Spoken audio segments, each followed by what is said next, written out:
Hey, what's up guys, Khraze here, welcome back to Marvel's Avengers, and today let's take a look at some of the biggest tips and tricks you should know before playing the game. If you're just starting out for the very first time, or if you already played through the betas, these should be some of the first few things you should know that will definitely help you out. So it would be super awesome if you left a like on this video to show your support, and let's jump right into it. Let's begin with a few changes in the settings menu that you should definitely apply if you want to make your life that much easier. So for all of the platforms, go ahead and completely turn off the camera shake sensitivity as well as the motion blur if you don't want to suffer any headaches or motion sickness. For the PC crowd only, go ahead into the key modes menu and do the following changes. Aim mode set to hold, run mode set to toggle, and defense mode set to hold again. The reason for all of this is pretty simple. Aim mode hold is going to only make you enter the aim mode for as long as you hold down the aim button on your mouse.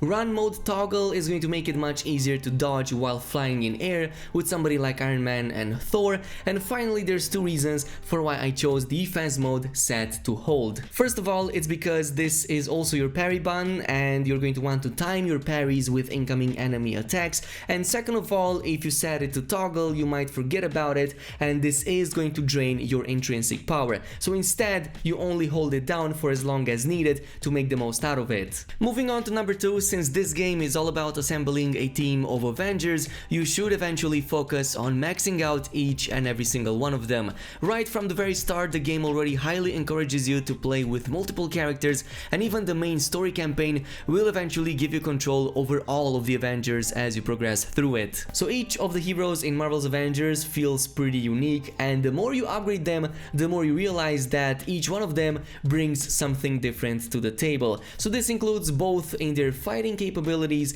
but also in the way you use them. So during leveling, you might want to focus on one character and kinda turn it into your main so that it carries the rest of your team, but eventually once you reach the maximum level, you will want to focus on each and every single one of them, bring them all up to par, and kind of get them prepared for all of that endgame content that you're going to find in there. The only disclaimer here is that you can only change these characters when you're outside of the missions, and the reason for that is because each and every single one of these missions will scale up and are influenced by your currently equipped character, so it won't be possible to switch them on the fly while doing these missions. This brings us to number 3, and let's also talk about factions. There's going to be several factions in this game that you will naturally work with as you progress through the main story campaign. A few of them will be on the Chimera as you kind of put it back into use, but others will be in different locations, and I will try to not spoil anything over here. So you will definitely want to go ahead and level up your ranks with these, as they will grant you additional access to some really powerful gear and loot that you will want from their vendors. And this also includes, by the way, that really awesome legendary loot that I'm seeing quite often at them. But to rank that up fast, you will have to head over to any faction coordinator and take those additional challenges from there. There's a faction mission that is on a daily reset, usually a villain sector that is really high level, so you can only complete this later on in the game, but it also provides the highest amount of EXP towards that particular faction, as well as all of the other rewards that you're getting from it. Now, if your level is not that high up, or if you're also looking for additional methods, then also look at those faction assignments. These pretty much resemble the ones from Destiny. I believe you can go in and just click on them and you will automatically get all of them, and basically you can complete these assignments in any mission that you're doing, since they're nothing more than bonus objectives that might require something like killing a number of enemies, using a number of takedowns, or using other types of special abilities. But by the way, there's also an additional one that the game doesn't really talk about, which is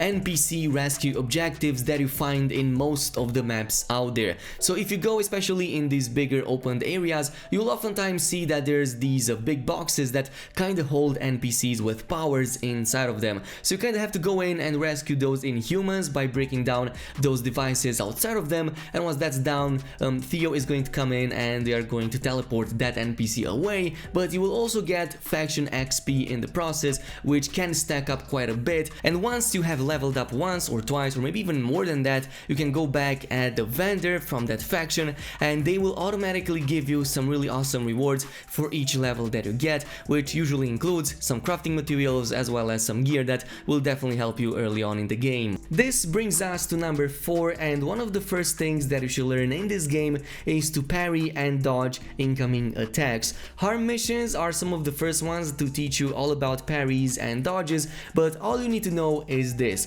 every single character in this game by default already comes with a dodge and a parry button. If you're playing on the controller, circle is your dodge and R2 is your parry. Meanwhile, if you're on the PC, by default your dodge is going to be your control button and your parry is going to be your Q button on the keyboard. The next thing that you have to pay attention to is that circle animation that appears when an enemy is attacking you at melee range, because you're going to want to either dodge or parry a fraction of a second after that enemy attack circle appears, as that's going to oftentimes even let you perform a perfect dodge or a perfect parry. You're going to want to learn the attack patterns for this, but if you wait for too long, and especially so if that circle animation fades, then it's already too late and you are going to get hit by that attack. Also, the color of the circle is going to be important. If it's white, blue or yellow, then you can both dodge and parry it. Meanwhile, if it's only red, you only have the option to dodge that, otherwise it's going to bypass your parries and you're going to get the full damage out of it. Moving on to number 5, let's talk about loot and why it is very important, and also why it's important to upgrade everything.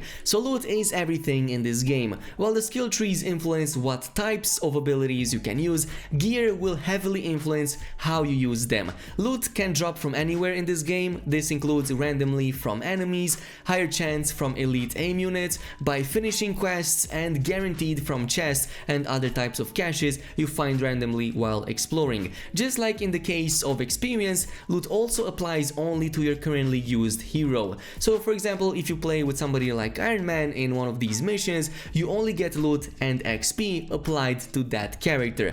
There's going to be several gear rarities in the game, anywhere from common, uncommon, all the way up to rare, epic and even legendary. There's also an exotic quality over the legendary one, but for now it seems that it only applies to major artifacts, and it also provides really awesome stats, but most important, some really unique activation perks that only exist on this type of gear. But it's definitely going to be worth it to upgrade low level gear even in the early game, as this is going to provide you a number of advantages. The most important is the fact that it gives you access to additional perks which are extremely powerful. If you haven't seen my video on perks yet, definitely go ahead and check it out, as it explains quite a number of really powerful ones. Second of all, it's because it's going to increase that item's power level as well as its stats, which in turn is going to make you even more powerful. And finally, because upgrading this only a number of times is really inexpensive and you already get a ton of these resources needed to upgrade those items in the first place.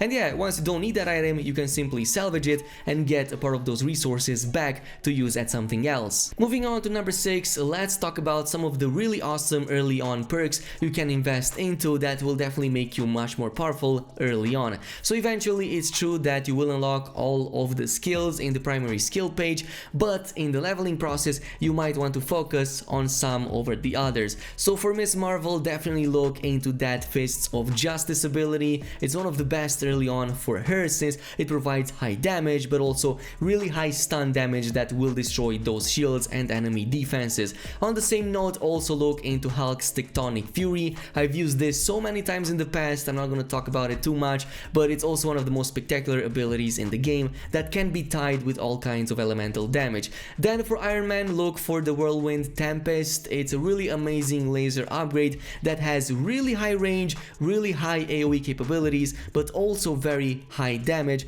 That also makes it my favorite for this particular character. Finally, for Black Widow, look into something like Night's Watch. It's really easy to get this one, not as AoE capable as the previous ones, but still quite good early on. And do the same with characters like Thor and Captain America, which also come with similar abilities into their arsenal too. But once you take these, it's going to be much easier to clear enemies faster, but more important, to take down their shields and make them open up to incoming attacks. Moving on to number 7, let's talk about mission difficulty and scale. So most of the missions can be completed with any character. They even scale up to your current level, and with the exception of main campaigns and the hero iconic missions, each of the missions can be completed with any character. While even in the case of the hero iconic missions, once you completed them with the hero, you can go in and complete them with different ones later on. But what you need to pay close attention to is that mission difficulty, since this is also going to affect the quality of the rewards that you're getting.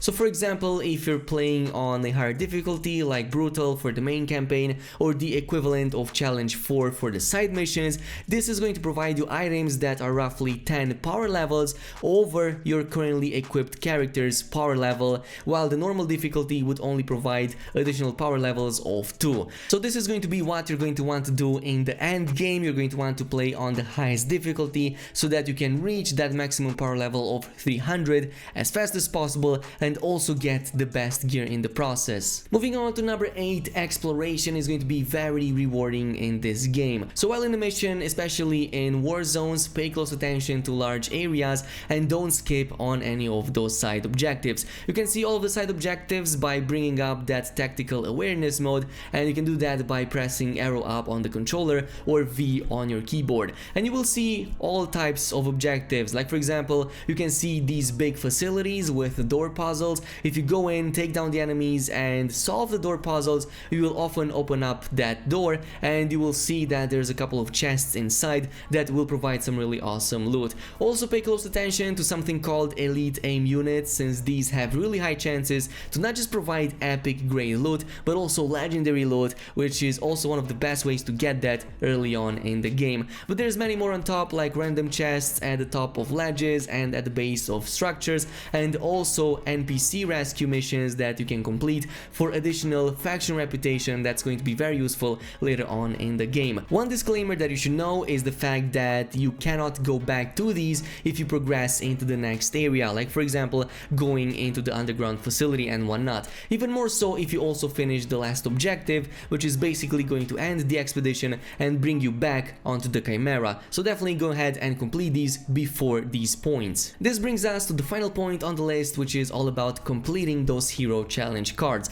The first ones in the game are going to be free for all of the 6 existing characters, and if you use the credits that you get from these back for free, you can use these to further purchase other ones in the future without having to spend any money in the game. But pay close attention to their requirements. There are 40 levels in total, and in order to level through these, you will have to complete a set of daily quests as well as weekly quests. It doesn't take too long. It usually requires killing a number of enemies, using different types of attacks a number of times, and all that kind of stuff, and all of these will be specific to each and every single one of these characters. So by my calculations, it takes a little bit over 3 weeks of completing these on a weekly and daily basis in order to get that maximum level. But again, there's no time limit. You can do this at your own pace. It can take longer. They also don't get rotated out, so you don't really have a time limit when you need to complete these. Just know that at the end of them you get some pretty cool outfits, usually epic or legendary quality, and on that way you also get other cosmetics, gear bundles, and a lot of other resources in the process. But this is it for now with the biggest tips and tricks that you should know. There's going to be way more guides here on this channel following really soon, so definitely make sure you stick around, leave a like on this video, and also subscribe and activate that notification bell if you want to get these videos as early as possible. Thank you so much for watching, and I will see you guys in the next one.